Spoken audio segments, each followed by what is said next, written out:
How's everybody doing tonight?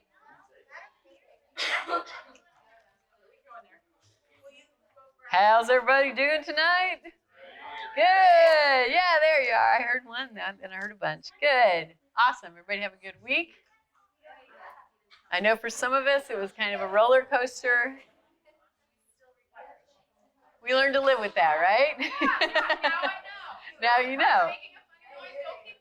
Oh. Good point. Good point. Yes.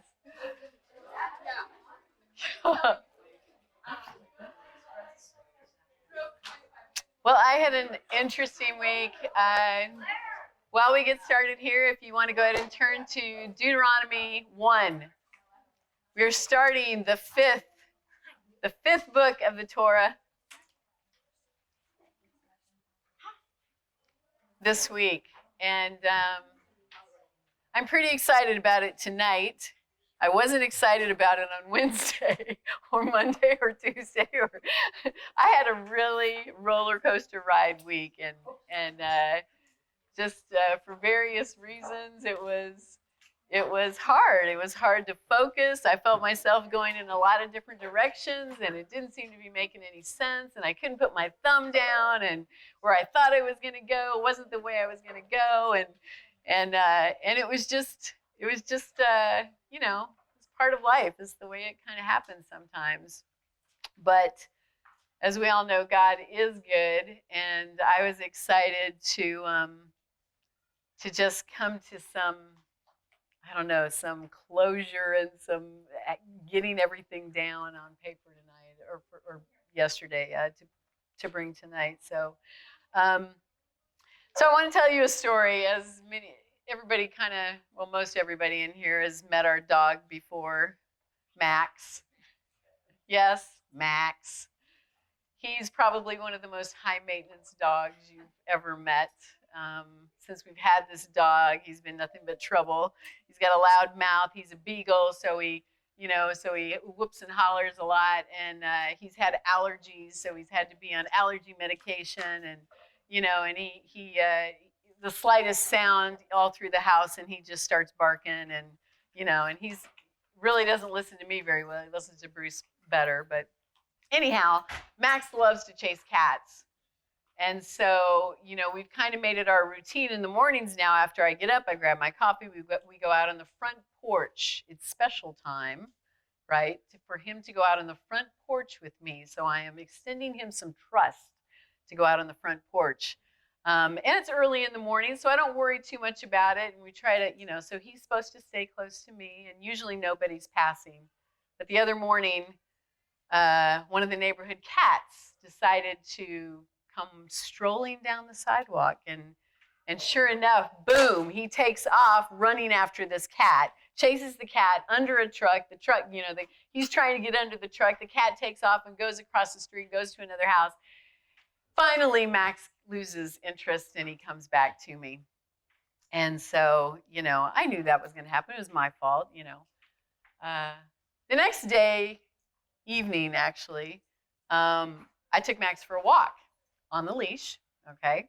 And we're walking through the neighborhood, and we come to this one area of the back street, and I'm just kind of thinking about things, and we're strolling along, and then all of a sudden, this cat starts walking out their sidewalk from the front door of their house.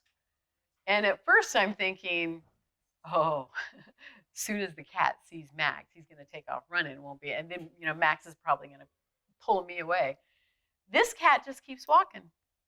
He just keeps walking. I could tell he was, a domesticated cat. He had a nice collar on. It was a little orange tabby. And I realized this cat was not going to stop. And he very courageously, very fearlessly comes strolling right up to us.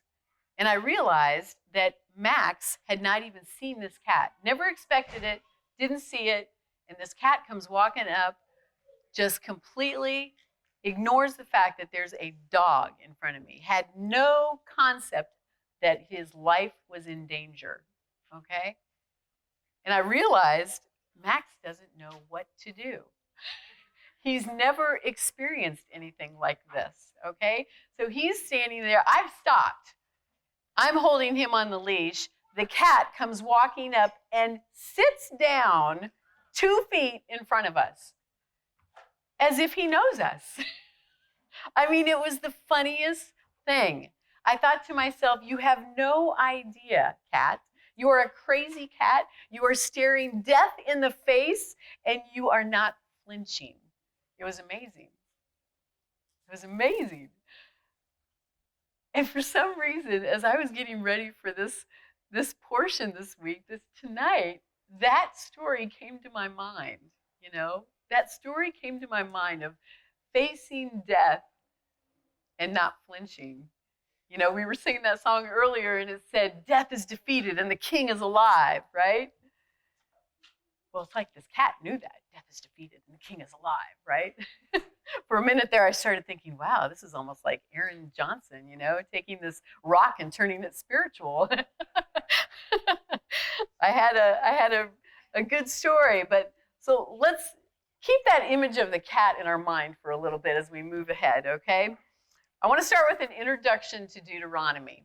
So if you haven't turned to Deuteronomy 1, go ahead and turn there. And I just want to kind of talk about a few things before we get into the meat of it. One ancient name for this book is called the Mishnah HaTorah, and it means the repetition of the Torah. Okay, Deuteronomy comes from the Greek Septuagint word Deuteronomion, and it means a second law. But the Hebrew title for this word is Devarim. Okay, Devarim. And what it means is words. And it refers to the very first phrase of the book. These are the words. In the Hebrew, it's just one word. It's Devarim. In the English, it's these are the words. These are the words which Moses spoke to all Israel across the Jordan in the wilderness.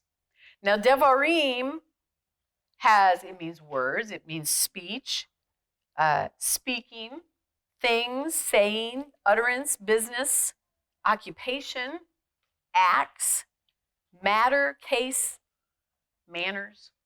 Interesting. Interesting that it's used all those different ways, and it's used quite a few times in the book of Deuteronomy.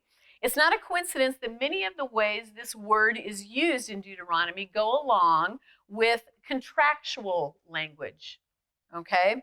Because the book of Deuteronomy has all the characteristics of an ancient covenant treaty.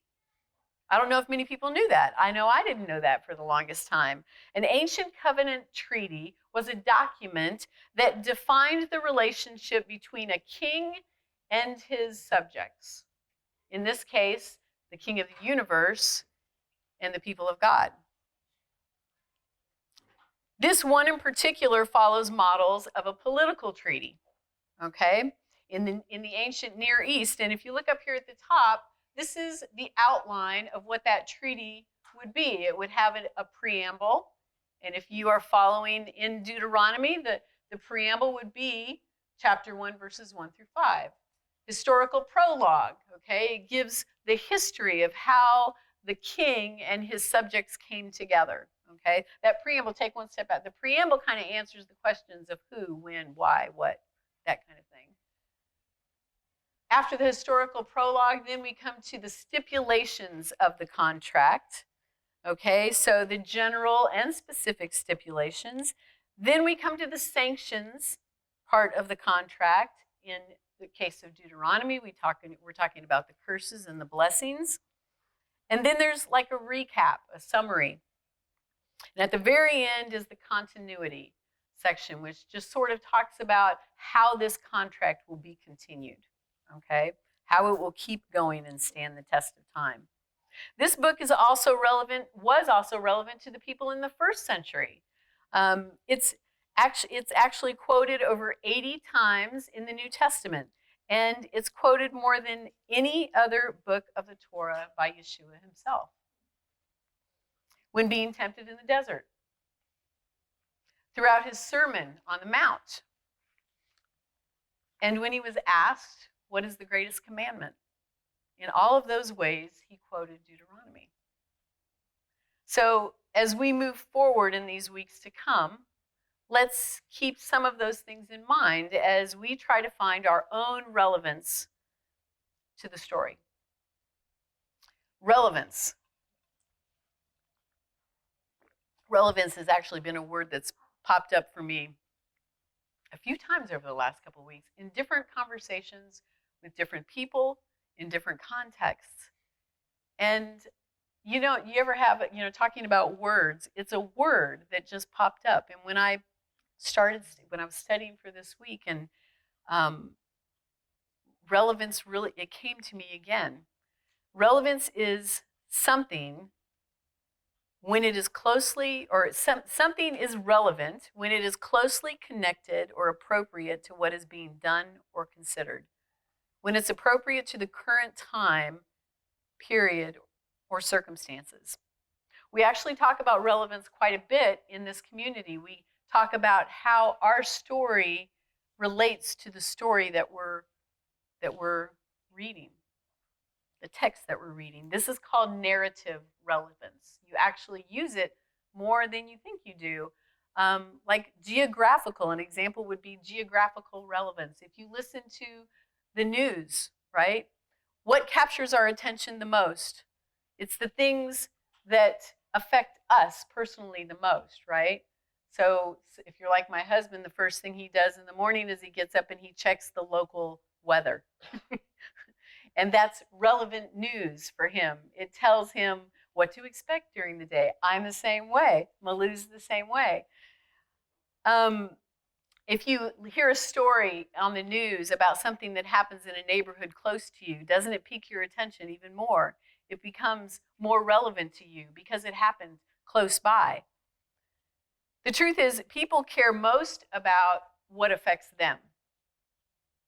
And proximity has a lot to do with this. Sometimes it's physical proximity. Sometimes it's emotional proximity. Sometimes it's spiritual proximity. The closer a story comes to home, the more it means to us. We relate to specific facts, opinions, or experiences in a story when we compare them to our own knowledge and belief system. Do you know what I'm talking about? How you relate to a story. That crazy cat came close to home for me. I think it was because it was its willingness, its ability, its audacity to face uncertainty,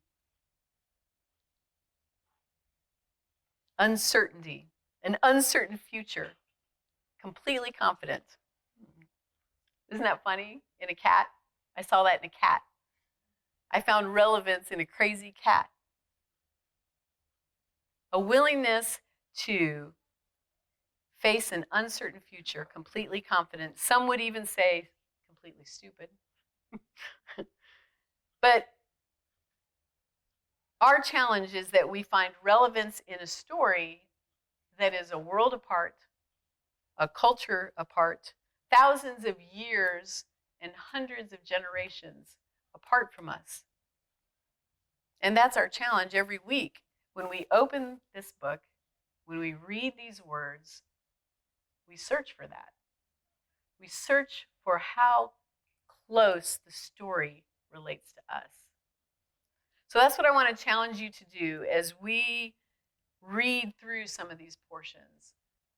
If you got a pen or a pencil, write something down, highlight something, asterisk it, write a note in the side. If it relates to you, if you find relevance in something, mark it, check it, note it. So I'm going to ask for some readers here. We're going to be reading through chapter 1, verse 1. Actually, we're going to start in verse 6. So who wants to start us off? Chapter 1, verses 6 through 8. Jacob, let's begin. Lord our God spoke to us forever, saying, "You have dwelt long enough at this mountain. Turn and take your journey and go to the mountains of the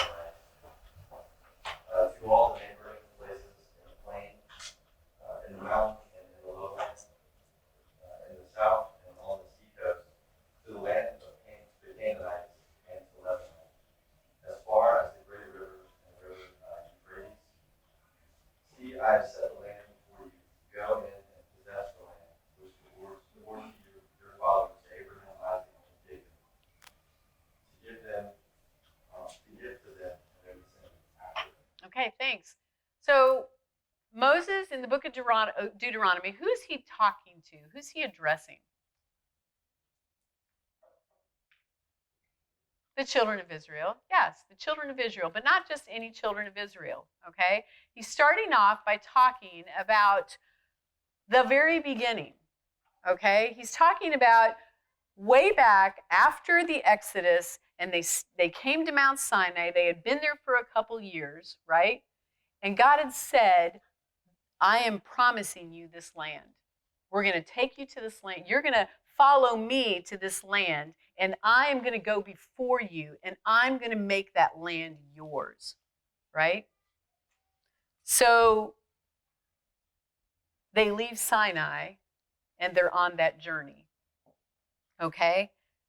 Verse 9 through 14. Aaron. At that time I said to you, I am not able to bear you by myself. The Lord your God has multiplied you, and behold, you are today as numerous as the stars in heaven. May the Lord, the God of your fathers, make you 1,000 times as many as you are, and bless you, as he has promised you. How can I bear by myself the weight and burden of you and your strife?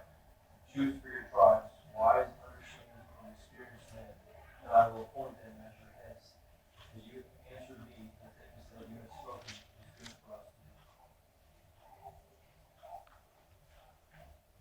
Okay, so one of the first things, if you remember back in the book of Numbers, and even I think there was some mention of this in Exodus too, the details are a little bit different, but there was leadership set up, okay? There was leadership set up, and he said, I want you to take wise, experienced men and put them over groups of 10, 50, 100, 1,000. Okay? Verse 19. Katie, you want to read verse 19 for me? Oh, that Katie. That's her. I forget there's two Katies in here now. No, go ahead, Katie. So we set out from Horeb and went through all that great and terrible wilderness which you saw on the way to the hill country of the Amorites, just as the Lord our God had commanded us. And we came to Kadesh Barnea. Kadesh Barnea, yes.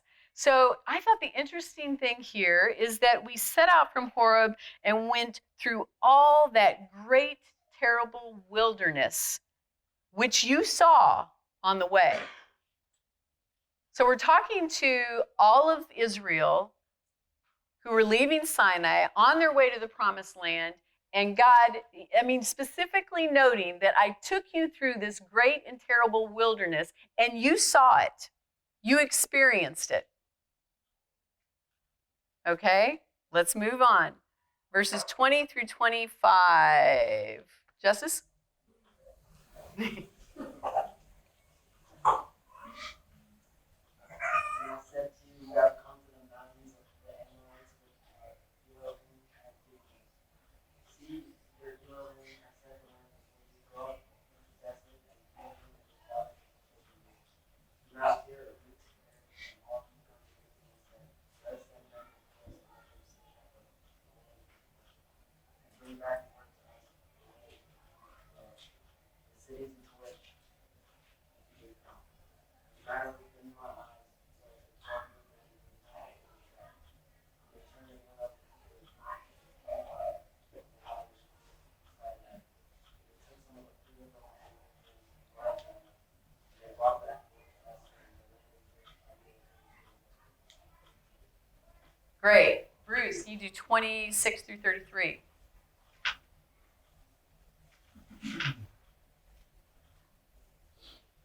Because you were unwilling to go up, you rebelled against the command of the Lord your God. You grumbled in your tents and said, the Lord hates us, so he brought us out of Egypt to deliver us into the hands of the Amorites to destroy us. Where can we go? Our brothers have made us weak. Our brothers have made us lose heart. They say, the people are stronger and taller than you are,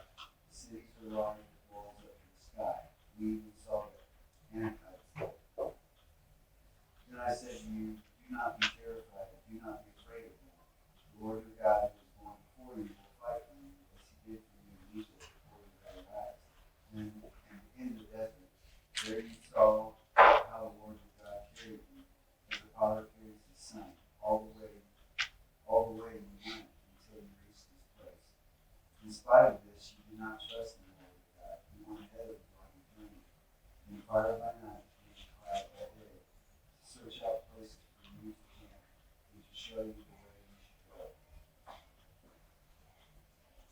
Did you say 33? 33. Oh, I'm sorry. Hold on, I'm missing my page.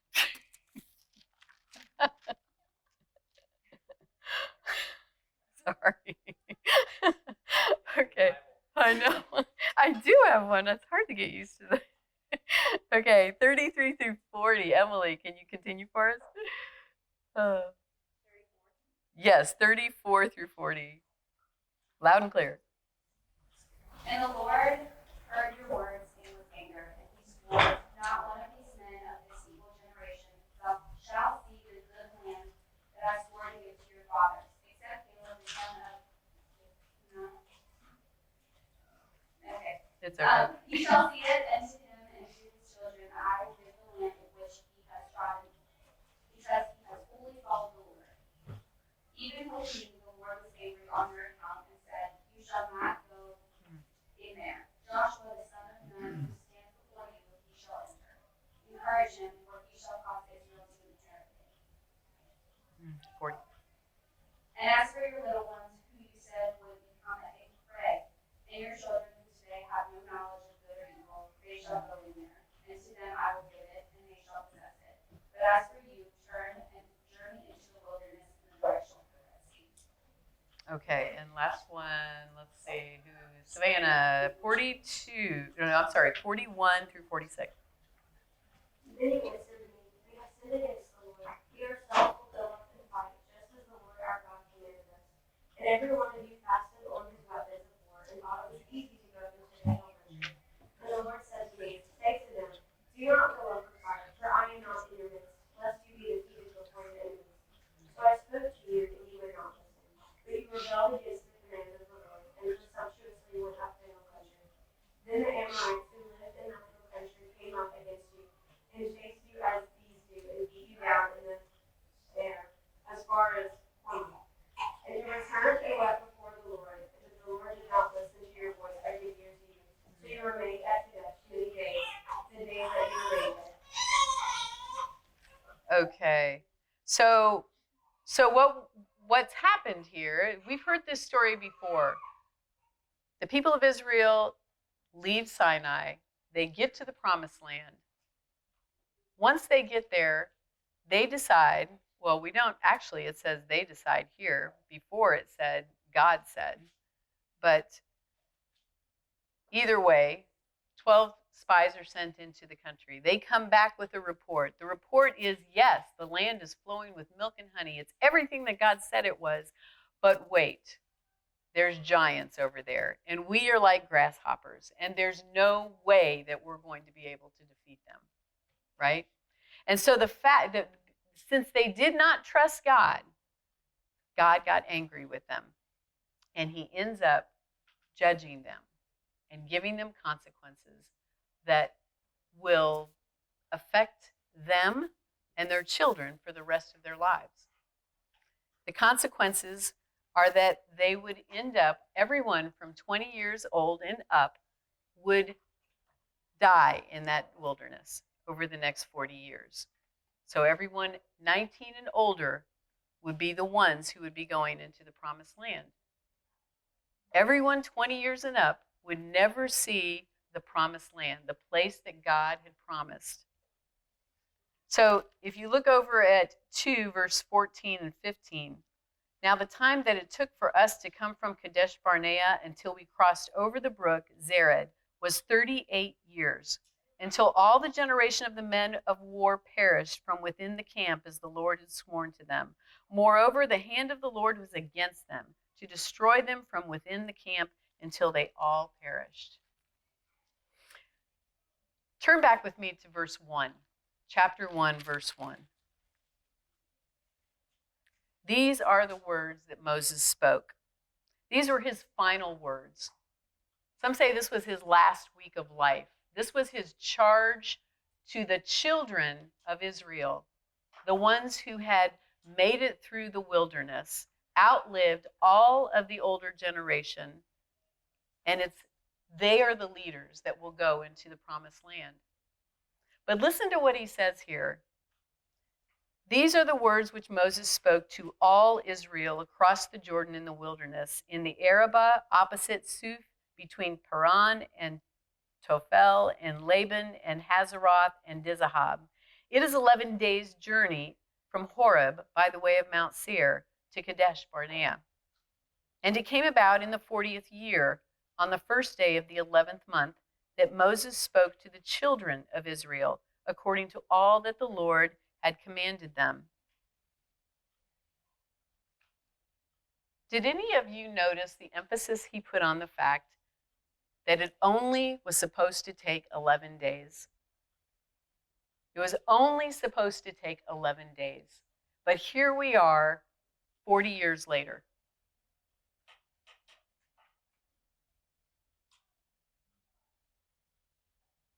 For me, this is where I felt the gravity of the circumstances the most. This is where this story became relevant for me this week. You see, Moses was speaking in Deuteronomy to the once younger generation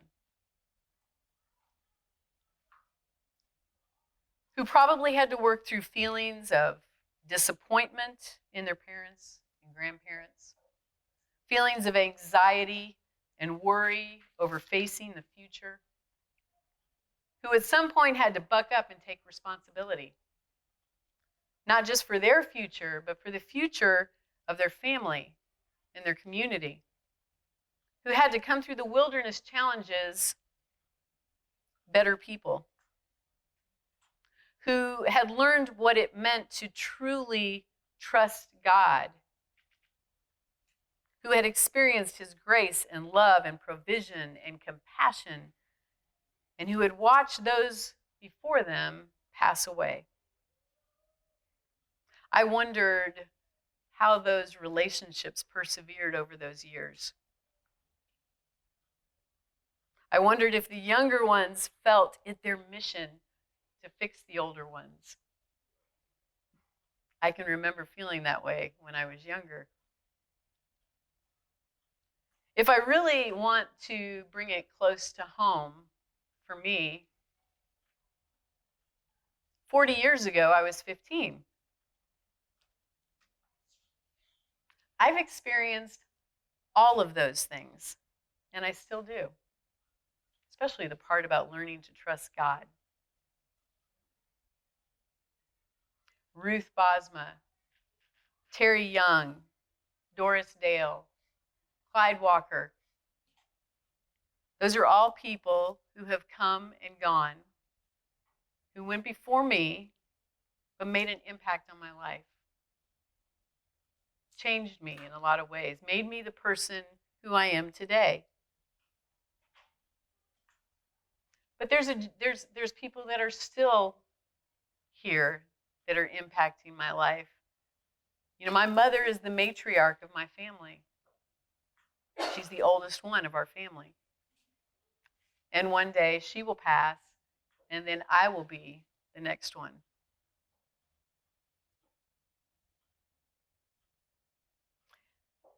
People whose lives I hope to be impacting for the better come to mind. My children, my grandchild, my future grandchildren. I think about little Miss right there who is just a few months old, who is just a few months old. If she had been one of those younger ones in the camp of Israel, and 40 years later, she would be one of the leaders going into the promised land.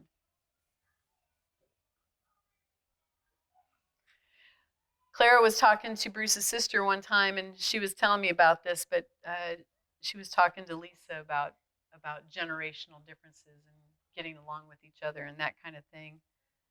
But Lisa said, you know, both of my parents have passed, and it's an odd feeling when you realize that your generation is the next to pass.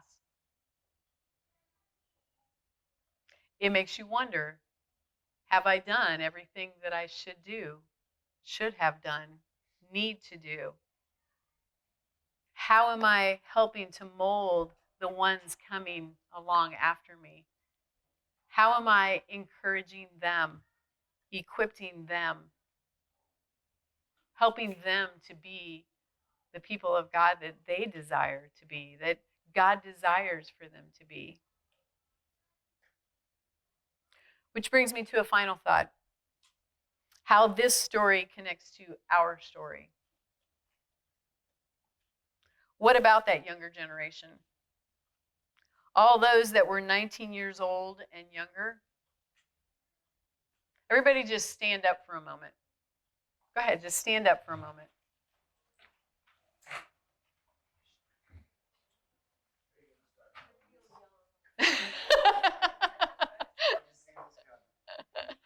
So if you're 40 years old or over, go ahead and sit down. I know it's the hardest for you guys, right? For us, right? I get to stay remaining. I'm like a Joshua, so okay. If you're 20 to 39, have a seat. Look around us.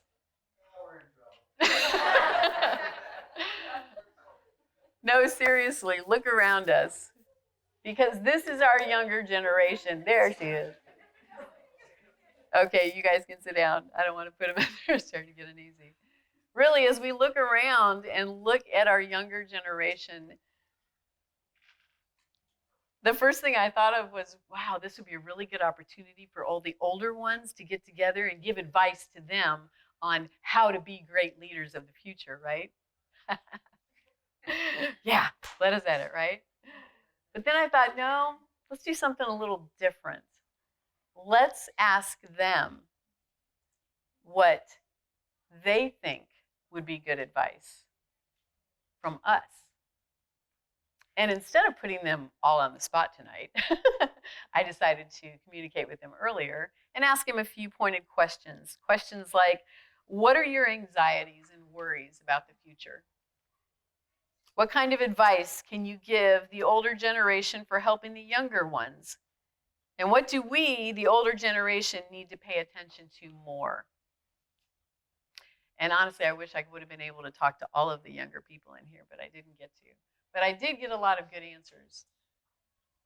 I've started thinking about things like job applications and getting a car. I think when you're a kid, you are excited to grow up and live on your own. But once you grow up, you wish you were still a kid. And I think I'm in the middle of the two. I worry about school and money. One said, tell us and teach us to tell the message of Christ. One said, don't be unwilling to share, be humble. Older people seem to have more of an understanding of the gravity of our situation. Young people are so distracted by their phones and social media that they forget about the reality of sin. There's nothing more powerful to those that are really listening than knowing that they have been saved by the grace of the Creator. And He loved them enough to die for them. I think older people are already in leadership roles. They shouldn't squander their roles by not mentioning the gravity of our lives and the grace that comes with Jesus. This was a young person who said this. Help us find our purpose. I think I'm excited about some things, but starting to worry a bit. And when I think about it, my mind just starts rushing.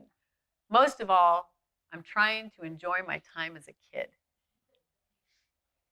Reiterate the importance of loving God and in loving Him. That entails keeping His commands. We all want to feel validated, like our opinion and our lives and thoughts mean something, especially to someone else. When we don't feel validated, we feel disrespected, which is where disconnect happens between us and older people.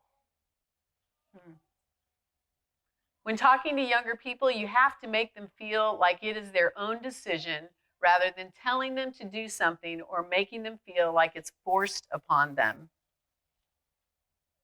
Share your time and experiences. The last one. My message to the old people, grow with me. There are so many things I'm learning, so many new things I'm experiencing, and I want to spill it to you. I want you to be excited for me, wowed, proud of me. Whew. That's a lot.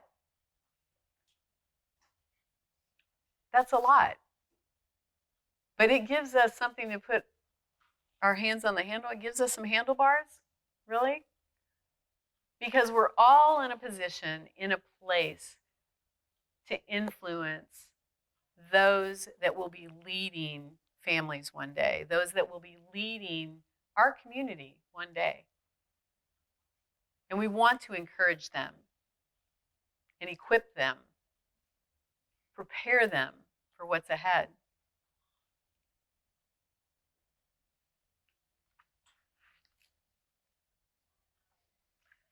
I guess my final thought is to be a crazy cat.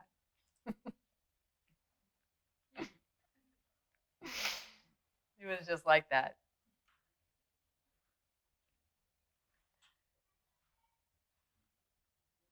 To be confident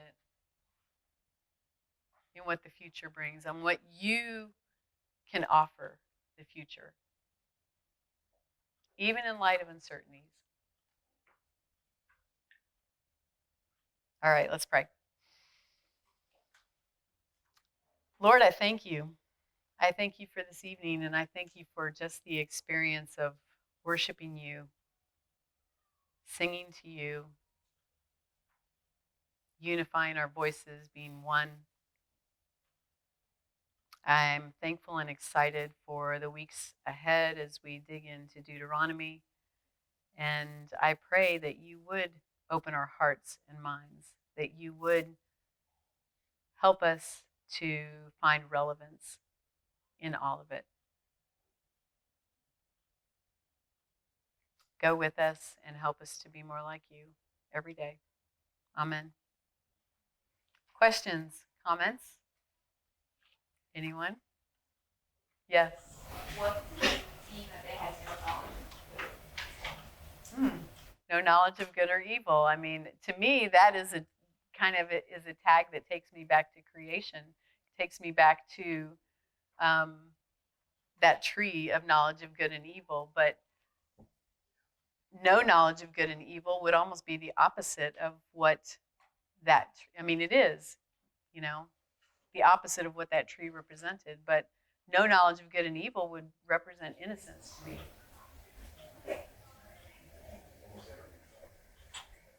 Well, when he's talking about he was talking about all those 19 and younger. They were talking about the younger generation who had no knowledge of good and evil. They were not in the process of deciding, we're not going there, you know? So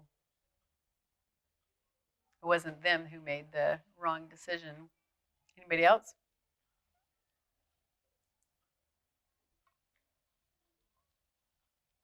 All right.